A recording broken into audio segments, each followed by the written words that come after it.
Bonjour à tous. On fait une réunion ce matin à propos d'une loi qui est apparue en 2019, le 1er octobre 2019, et qui s'appelle la loi Pacte. Elle inclut beaucoup de choses, mais on va aborder ce matin surtout oui, on me voit bien. Je vais peut-être régler un peu l'écran. Voilà, ça sera mieux. Cette réunion inclut principalement des éléments sur les contrats d'assurance vie. Ce n'est pas encore vraiment appliqué, c'est la possibilité au sein d'une même compagnie de pouvoir transférer un ancien contrat d'assurance vie sur un nouveau en ne perdant pas le bénéfice de la date d'ouverture fiscale. Bon, mais c'est quand même limité parce qu'on est obligé de rester dans la même compagnie. Et surtout, il y a eu un élément important sur la retraite, c'est ce qu'on va aborder ce matin. Voilà. Donc, l'épargne retraite complémentaire, je fais un tout petit historique. Vous savez que les régimes de retraite sont assez malmenés un peu partout, mais en France, pour vous donner un petit tour d'horizon, vous dire simplement que il y a une trentaine ou une quarantaine d'années, on avait globalement 3 Français qui étaient à la retraite pour 3 Français qui travaillaient pour une personne qui est à la retraite. Là, on s'approche très récemment, les chiffres donnent 1,6 personnes qui travaillent pour une personne à la retraite. Et si on continue, ça va être difficile. Les raisons sont simples. Notamment, on a une espérance de vie qui augmente, et tant mieux, on ne va pas s'en plaindre. Mais simplement, les régimes de retraite ont des difficultés parce que on va dire, la formation s'est allongée. Si vous avez vu le film Tanguy, vous avez beaucoup d'enfants qui restent à la maison le plus longtemps possible et qui ont des cursus longs. Il y a une quarantaine d'années, il n'y avait que les médecins qui avaient un cursus de 7 à 10 ans. Aujourd'hui, il y a plein de gamins qui n'arrivent pas sur le marché du travail avant 25 ans. Donc, pour faire simple, on commence plus tard, on finit plus tôt parce que, entre-temps, notamment Mitterrand a fait passer la retraite en 81 de 65 à 60 ans. Et ensuite, ça a été la croix et la bannière en France pour arriver à repousser cet âge de la retraite en même temps que l'espérance de vie augmentait. Donc, il y a un historique. Cet historique, c'est que depuis des années, les gouvernements en France ont tout fait pour encourager les systèmes de retraite complémentaires. Donc, l'épargne retraite, c'est l'ensemble des contrats d'investissement financier qui permettent la constitution d'une épargne lors de la vie active afin de disposer d'une rente à la retraite. On appelle ça une épargne par capitalisation.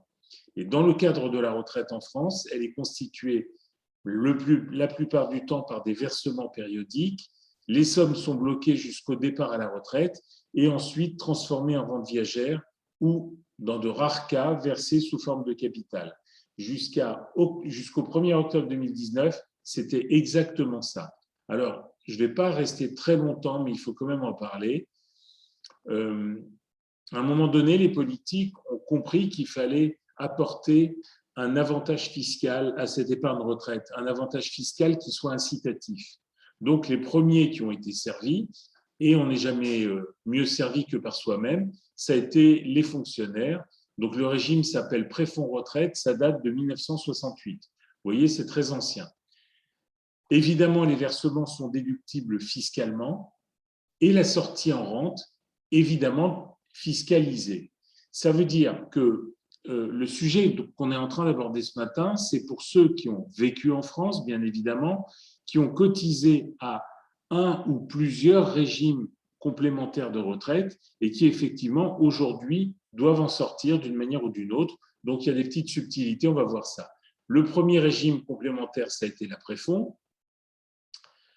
Pour les salariés, en 85, vous voyez, c'est beaucoup plus tard déjà, on a ajouté des articles 83, c'était la possibilité pour l'employeur, en plus des cotisations obligatoires, de rajouter une pierre à l'édifice dans lequel l'employeur cotisait une partie et le salarié une autre partie. On a appelé ça l'article 83.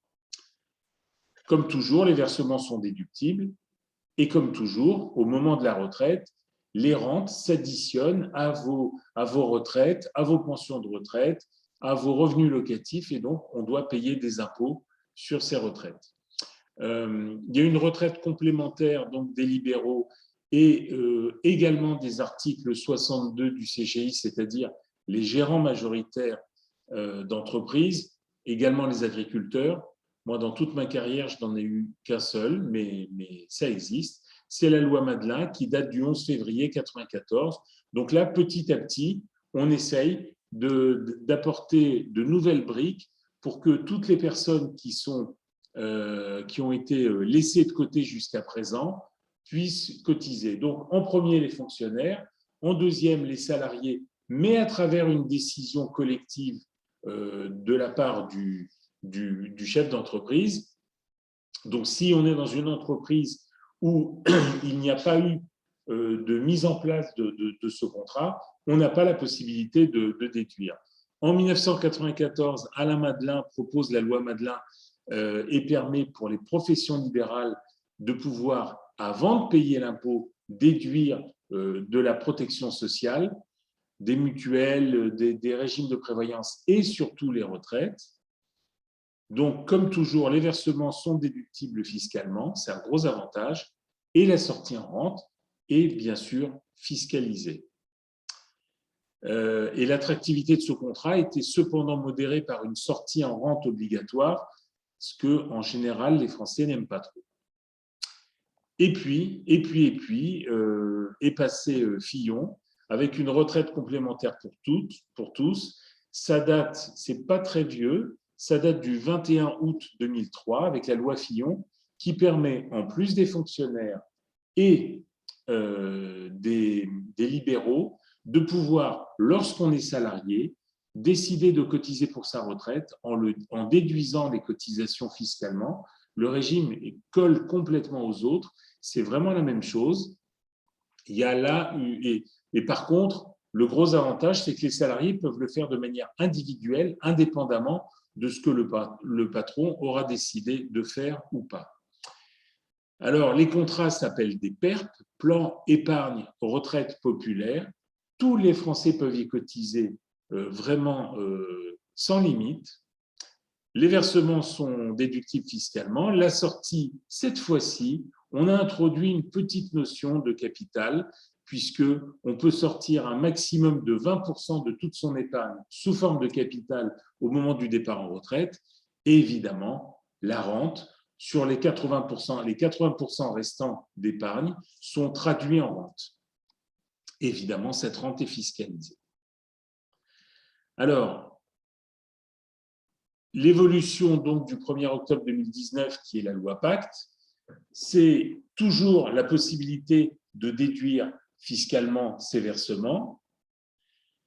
Là, il y a toujours une sortie en rente fiscalisée, mais cette fois-ci, on a une nouveauté colossale qui est le capital ou le capital fractionné, c'est-à-dire que comme il y a imposition au moment du départ en retraite, il est complètement ridicule de sortir 150, 200 000, 300 000 euros, l'épargne de toute une vie en une seule fois, parce que ça provoquerait un impôt qui est trop important.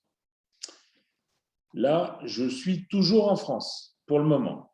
On verra après donc les petites subtilités en tant qu'Israélien. Et ce plan d'épargne retraite vient bousculer le marché de l'épargne retraite. Il se présente comme une enveloppe unique qui permet de regrouper tous les encours existants d'un même adhérent dans un cadre aux règles de fonctionnement souples et harmonisées. Je vais vous montrer ça avec un graphique. Et dans l'univers de la retraite supplémentaire pour les TNS, le plan d'épargne retraite est beaucoup plus souple que les contrats précédents.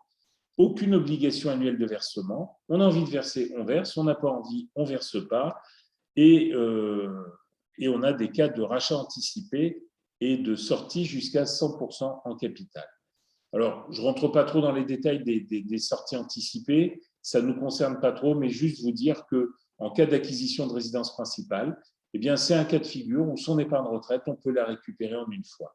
Alors maintenant, vous retrouvez dans ce PER tous les… Alors le PER, c'est le fameux contrat Fillon qui est de tout le monde. Les contrats Madelin, c'était effectivement les contrats des libéraux et des gérants majoritaires d'entreprise. Les PERCO, c'est ce qu'on appelait l'épargne salariale. Les articles 83, c'est ce qui était réservé aux salariés. Et l'après-fonds, c'est ce qui était réservé aux fonctionnaires.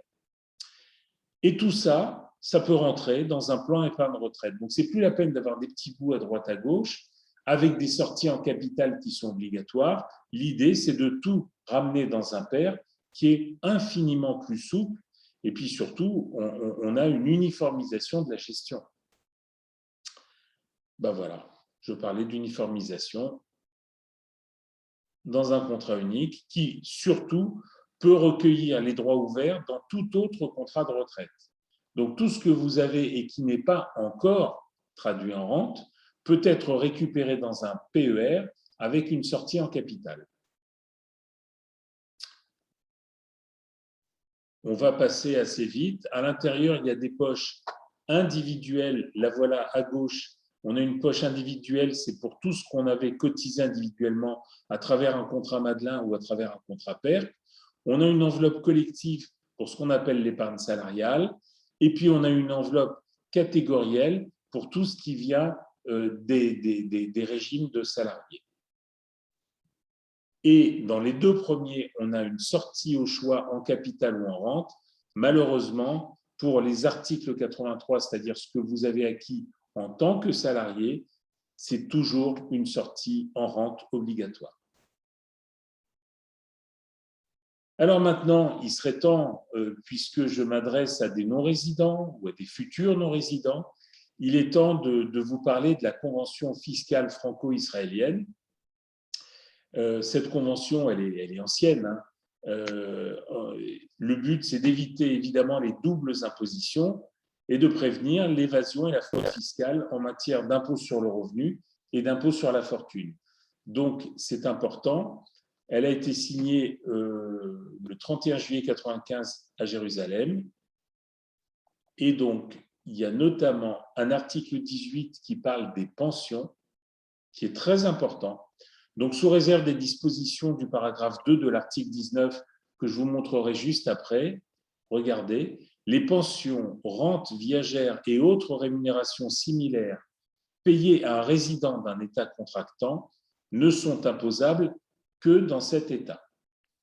Ça veut dire quoi? Ça veut dire que ce que vous avez acquis en France, avec juste une petite exception qu'on va voir après, tout ce que vous avez acquis, toutes vos retraites, et toutes vos retraites, j'entends par retraite, c'est les pensions qui ont été issues de vos cotisations obligatoires. Mais tout ce qui est issu également de vos contrats facultatifs que vous aviez mis en place, donc de tout ce que j'ai évoqué, les Madelin, les articles 83, l'épargne salariale, etc., et même l'après-fonds, peuvent être logés dans cette enveloppe unique qui est le plan d'épargne retraite pour les sortir sous forme de capital et pour être imposés en Israël. C'est ça que ça veut dire. Ne sont imposables que dans cet État. Ça veut dire que si vous êtes résident israélien ou si un jour vous serez résident israélien, il faut savoir que vous pourrez ressortir en payant la fiscalité israélienne, dont je vous rappelle simplement que pour les Olim Hadashim, pendant les 10 premières années, c'est zéro. Tous les revenus qui viennent de l'extérieur. J'ai pas. Je vais te le danser. Hein. Alors, il y a une participation, il y a apparemment une question. Ah non, hein. Tiens. Je ne sais pas qui parle. Voilà, j'ai coupé le micro, Stéphane, ne t'inquiète pas. C'était quelqu'un qui nous a rejoint en cours de route, donc j'ai coupé le micro pour l'instant. Parfait, parfait. Donc, je continue, préparez bien vos questions, il n'y a pas de problème. Mais ce que je veux vous dire simplement, c'est que si vous avez tout ce que vous avez en retraite complémentaire, peut être logé dans un contrat pour sortir sous forme de capital et non de rente, je ne dis pas que la rente, ce n'est pas bien. Mais il se trouve qu'aujourd'hui, on a des espérances de vie qui augmentent et qui font que tous mes clients qui sont sortis sous forme de rente ont, depuis 30 ans que je fais ce métier, ont à un moment donné été déçus en me disant c'est tout, mais il va me falloir 25, 28, 30 ans pour récupérer toute l'épargne que j'ai versée, avec effectivement un risque de décès. Il faut comprendre qu'avec ce plan d'épargne retraite, on peut utiliser ce qu'on veut quand on veut. Je vous donne un petit exemple. On a 200 000 euros sur un régime de retraite. On a des petits compléments à droite, à gauche. On veut s'acheter une voiture, on prend 30, 40 000 euros, peut-être un peu plus en Israël parce qu'il y a les taxes, etc., etc. Et il se trouve que l'argent qui reste sur le plan d'épargne retraite, au moment du décès, tout ce qui n'est pas consommé va aux bénéficiaires désignés, donc aux conjoints, aux enfants, aux petits-enfants, mais ne reste pas chez l'assureur. C'est toute la différence avec une rente dont on vous sert une rente et on espère le plus longtemps possible, mais malheureusement, le jour du décès, bon, il y a quelques cas particuliers où on peut arriver à mettre en place des réversions ou des garanties, mais la plupart du temps, la rente s'arrête avec le décès. Donc, on peut effectivement, quand on a une rente, on fait un pari sur sa survie et sur son espérance de vie, alors que lorsqu'on a un capital, on perçoit ce qu'on veut quand on veut. Alors revenons maintenant sur cet article 18. Dire que ça n'est pas imposable signifie que dans les 10 premières années de l'ALIA, tout cet argent qui a bénéficié d'avantages fiscaux en France et donc de déductibilité fiscale pendant toute votre activité professionnelle, quelquefois dans des tranches marginales à 30, 41, ou la tranche la plus élevée en France, c'est 45%. Donc, effectivement, toutes ces économies d'impôts qui devraient être rendues au moment du départ en retraite ne le sont pas, notamment sur les 10 premières années d'Eolim Hadashim, où on peut récupérer cela sous forme de capital sans impôt. Alors, l'article 19, c'est la petite exception. La voilà, dans le petit a, les pensions payées par un État contractant ou l'une de ses collectivités locales, ou par une de leurs personnes morales de droit public, soit directement, soit par prélèvement sur des fonds qu'ils ont constitués à une personne physique au titre des services rendus à cet État, il faut entendre la France, collectivités ou personnes morales ne sont imposables que dans cet État. La petite exception sur les retraites, c'est que si on a été fonctionnaire ou assimilé fonctionnaire, on continue de payer ses retraites, la fiscalité de ses retraites en France, mais uniquement pour la partie fonctionnaire. Pour toutes les autres retraites obligatoires et évidemment ce dont je parle ce matin, à savoir toutes les retraites facultatives qu'on a mis en place, celles-là sont récupérables en Israël sans payer le moindre impôt. Voilà. Eh bien, écoutez, j'ai fini sur cette présentation. Je voudrais vous montrer un dernier élément avant de passer à vos questions. Le voici.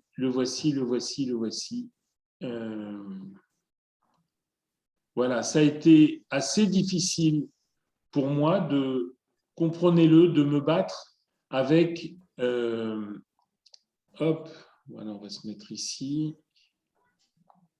On voit ton écran uniquement avec le beau palmier, Stéphane. Oui, tout à fait, tout à fait. Alors, ça veut dire qu'il faut que je partage l'autre écran. Alors, vous dire simplement, déjà, je vous l'explique, ensuite je vous montrerai le courrier, que ça a été difficile. C'est-à-dire que quand cette loi Pacte est arrivée, fort de ma présence à l'international, et notamment avec Expert Alia, mais avec d'autres pays également, il faut bien comprendre que j'ai posé la question. J'ai posé la question aux compagnies d'assurance. Et la plupart des compagnies d'assurance n'ont pas su me répondre, n'ont pas su me dire comment serait traitée la fiscalité de ces contrats et comment eux, en tant qu'assureurs, allaient le traiter. Donc, je suis aujourd'hui dans une situation qui s'est, planifiée avec au moins un assureur. Avec d'autres, je suis encore en train de me battre pour présenter les conventions fiscales étrangères, la convention israélienne, la convention portugaise, la convention espagnole, etc. Il y a quelques pays où des conventions ont été mises en place afin, effectivement, qu'il n'y ait pas de fiscalité ou de retenue au niveau de l'assureur, parce que les assureurs, leur habitude, c'est de dire, écoutez, moi, je ne veux pas de souci avec l'État, je prélève l'impôt. Super. Je prélève l'impôt, et si vous avez, c'est à vous d'aller voir le fisc, et de vous faire rembourser l'impôt qui aurait été payé par l'assureur en prélèvement à la source. Donc, globalement, aujourd'hui, j'ai clarifié la situation avec une compagnie qui s'appelle Cardiff. Alors, malheureusement, il faut que je change d'écran. Rachel, j'arrive pas à faire apparaître ce courrier. Je vais essayer. Alors d'abord, arrête le partage d'écran, peut-être, Stéphane. Oui, arrête c'est ça, ce partage d'écran. Tu Nouveau dois partage. arrêter. On va faire ça. On va faire un nouveau partage et on va prendre l'écran 1. Voilà.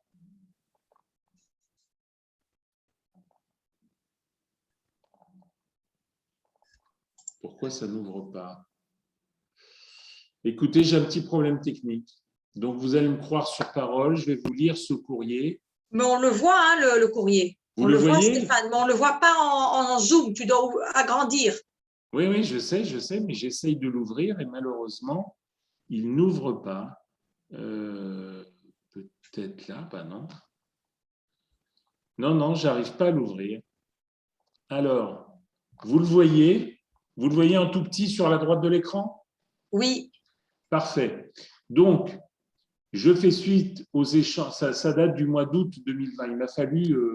Il m'a fallu 8-9 mois pour obtenir ça. Donc, je fais suite aux échanges de courriels des mois de juillet entre votre cabinet et Cardiff, notamment avec notre service juridique. Vous nous avez interrogé sur le traitement fiscal et administratif d'une sortie en capital de notre contrat Cardiff Essentiel Retraite, contrat PER de Cardiff issu de la loi Pacte, pour un client résidant fiscalement en Israël. Vous voyez, la question est très précise. Une convention bilatérale signée entre Israël et la France le 31 juillet 1995 précise dans son article 18 ce que je vous ai lu tout à l'heure. Aussi, en liquidation du PER, le résident israélien ne sera pas imposé en France, tant sur la partie capitale que sur la partie intérêt. Concernant le traitement administratif dans ce cas de figure, ah oui, après il y avait un problème, c'était de savoir quels documents ils allaient demander. Alors, ils demandaient notamment qu'il y ait un compte qui soit ouvert en France, ce contre quoi je me suis battu. Donc, globalement, cette demande en capital doit être assortie d'abord d'une demande en capital, c'est un simple formulaire à compléter et à signer, d'un formulaire CERFAS 5000 ou d'une attestation de résidence fiscale visée par l'administration fiscale israélienne. Donc, eux, s'ils ont ce document, ils savent que vous êtes résident fiscal israélien, ils n'appliquent aucune retenue. Il y a 188 712 €, ils enverront 188 712 €. Et le RIB d'un compte ouvert dans un pays de l'espace économique européen, ça c'est ce qu'ils voulaient au début, et je leur ai fait rajouter un compte en Israël. Donc, on n'a aucun problème pour récupérer l'épargne de toute une vie aujourd'hui, dans les 10 premières années de l'ALIA, en étant totalement exonéré de fiscalité en tant que résident israélien. Voilà, c'est signé, c'est daté. Tous ces éléments, quand même, sont applicables sous réserve des évolutions de la convention bilatérale. Mais enfin, les conventions, c'est établi pour longtemps. Donc, je n'ai pas eu vent de discussion sur la convention fiscale. Les conventions fiscales durent 40 ans, 50 ans. Celle-là a été établie en 1995. Donc, on peut vraiment se reposer sur ce document. Voilà, en ce qui me concerne, j'ai fini cette partie, je suis ouvert à toutes vos questions. Alors Stéphane, donc entre-temps, il y a une question qui a surgi au sujet du rescrit. Donc c'est Armand qui demande, est-ce qu'il ne faut pas faire un rescrit? Non, absolument pas. Absolument pas. Le rescrit fiscal, c'est quand on se pose une question et qu'on a besoin de la part des services des impôts d'une réponse formelle. Donc, les impôts vous confirment votre réponse, mais c'est une procédure qui est longue. Et si tout le monde s'amusait à faire un rescrit sur quelque chose qui est établi et qui est gravé dans le marbre dans une convention fiscale, les services fiscaux seraient complètement débordés. Donc, effectivement, on utilise le rescrit quelquefois, mais dans ce sujet, c'est établi, c'est une simple application de la loi. Et de toute manière, on ne va pas se poser la question avec Bercy, puisque l'assureur a, en tout cas, Cardiff a bien pris en compte la convention fiscale, je me suis battu avec eux, et donc aujourd'hui, on a une porte de sortie où ils ne demandent même pas aux impôts. Ils ont un courrier qu'ils ont établi, qu'ils ont signé de leur service juridique, et donc globalement, je ressortirai ce courrier à chaque fois qu'il y aura un contrat qui devra être fermé pour être dirigé vers Israël en exonération totale de fiscalité. Est-ce qu'il y a d'autres questions au sujet de la présentation de ce matin où tout a été clair? Parce qu'il y a certaines personnes qui nous ont rejoints aussi au cours de route, donc je ne sais pas si tout est clair pour tout le monde. Apparemment, tu as été super clair, Stéphane. C'est pas un gros sujet, c'est un petit sujet. La subtilité vient du fait que, en tant que résident israélien, on peut se servir de la convention fiscale.